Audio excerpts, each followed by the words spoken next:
ko, ayan, another day, another entry na naman tayo for today's video. Ngayong araw nga mga ka-Inday ko, dahil sa sobrang init ng panahon, ay talaga namang pinagupitan ni Inday Sofia ang kanyang mahaba at makapal na buhok. O diba? Ang iksi na talaga ng kanyang buhok mga ka-Inday ko. Paano ba naman kasi lagi daw nagiinit ang kanyang ulo? Ay taray, may paganar. Charis lang po. Kahit ako man mga ka-Inday ko ay nanghinayang din sa kanyang buhok. Pero syempre, hindi din kasi ako nagdedesisyon sa kanyang buhay. Ay taray, may paganar. Siguro kasi talagang naiinitan na siya sa kanyang buhok. Ang hirap naman kasing mag-aral kapag hindi ka komportable. Kaya ayan, pinayagan ko na siya mga ka-Inday ko. At eto nga pala ang kanyang buhok.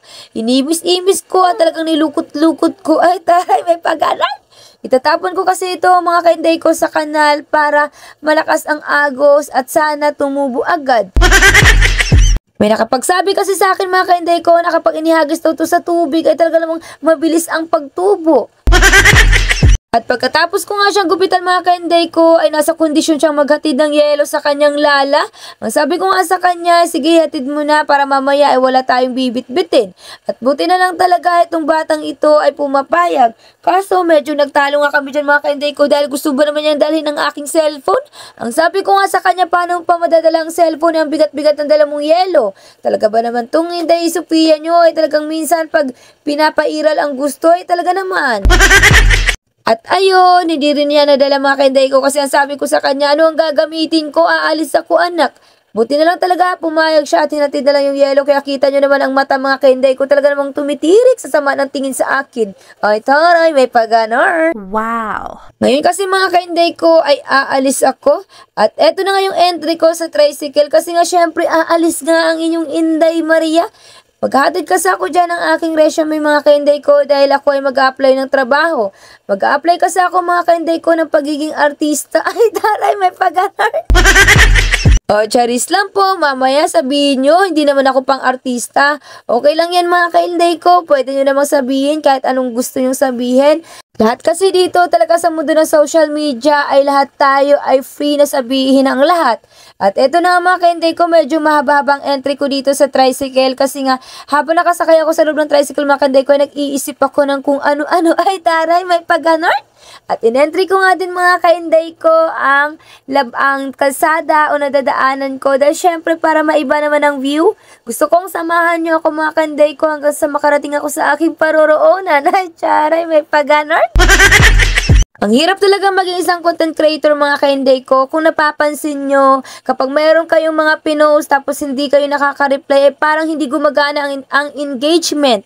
Pero ako talaga mga ka-Inday ko, kapag hindi na ako busy, ay binabalikan ko talagang aking mga post at pati na rin mga comment. Alam nyo naman kasi na talagang hindi lang naman tayo nakababad sa ating mga social account o social page na ginagamit. Kasi alam nyo naman, nananay din ang inyong Inday Maria. Marahil nakaka-relate ang iba dyan. Hindi kasi talaga mga ka-Inday ko pwede na wala tayong may entry sa araw-araw. Kaya ako habang ito papunta ako sa pupuntahan ko ay talaga namang video ng video ang inyong Inday Maria.